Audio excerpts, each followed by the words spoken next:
आई लोगी रोवल में एगो दर पूजा के गाना सुनावत नहीं सुनी लोगी। पापा समधि मिलन रौरा जयती, पापा समधि मिलन रौरा जयती, पापा दुआरा पर आइल बोरियाते, पापा पापा दुआरा पर आइल बोरियाते, पापा आ पापा समधि मिलन रौरा जाइए, पापा पापा समधि मिलन रौरा जाइए, पापा बेटी समधि मिलन कुछ चाहिए, बेटी बेटी समधि मिलन कुछ चाहिए, बेटी आ पापा हाथावा में लीना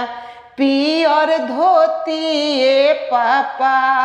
पापा हाथावा में लीना पियर धोती, पापा पापा हाथवा में लीना अक्षत फूल मलवाए, पापा पापा हाथवा में लीना अक्षत फूल मलवाए, पापा अम्मा पापा मालावा पेन्हाई करिदोर पूजाए, पापा पापा कप मालावा पेन्हाई करिदोर पूजाए, पापा